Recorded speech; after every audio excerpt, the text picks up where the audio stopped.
Connais-tu vraiment la Tour Eiffel ?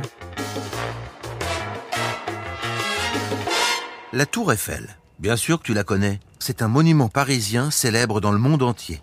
Mais sais-tu qu'elle a été construite il y a plus de 130 ans ? Ah oui, elle n'est pas toute jeune. Ouvre grand tes oreilles, je vais te raconter tous ses secrets. La Tour Eiffel, c'est le monument le plus connu de Paris. Tu l'as déjà vu si tu t'es baladé dans les rues de cette ville. Ou peut-être l'as-tu aperçu dans des films. Dans Ratatouille, par exemple. Pour toute la planète, elle représente la France à elle seule. Cette tour, on la surnomme souvent la Dame de Fer de Paris. Et c'est vrai qu'elle est faite entièrement en ferraille. Elle mesure 324 mètres. Tu te rends compte ? C'est la taille d'un gratte-ciel de 70 étages. Elle se compose de plus de 18 000 pièces qui tiennent ensemble grâce à 2,5 millions de rivets. La Tour Eiffel est née à peu près du temps de tes arrière-grands-parents. Sa construction débute en 1887. Et c'est comme si un jeu de mécano géant commençait au cœur de Paris. Jusqu'à 300 ouvriers y travaillent, sur de grands échafaudages en bois pendant plus de 2 ans. Mais qui a bien pu imaginer une tour aussi folle et diriger un chantier si titanesque ? C'est un célèbre ingénieur prénommé Gustave. Son nom de famille ? Eiffel, bien sûr. C'est lui qui donne son nom à la tour. Son projet a été choisi parmi une centaine d'autres, à l'occasion d'un concours. L'objectif était de bâtir une tour qui montre de quoi la France est capable et qui impressionnera les visiteurs de l'exposition universelle, un grand événement qui doit avoir lieu à Paris 2 ans plus tard. Et à ton avis, mission accomplie ? La réponse est oui. La Tour Eiffel est terminée à temps en 1889. Les visiteurs sont bouche bée. À l'époque, personne n'a jamais vu une tour aussi haute. D'ailleurs, la Tour Eiffel restera le plus haut monument du monde pendant une 40aine d'années, avant d'être dépassée par des buildings américains. À l'époque, la Tour Eiffel est critiquée par certains Parisiens qui la trouvent, très très moche. Elle est parfois comparée à une asperge de métal. Guy de Maupassant, un célèbre écrivain, dit que c'est un squelette disgracieux qui ressemble à une cheminée d'usine.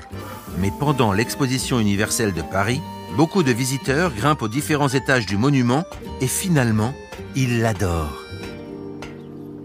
Il était prévu que cette incroyable tour soit détruite 20 ans plus tard. Cela aurait été dommage, non ? Tu n'aurais jamais pu la voir.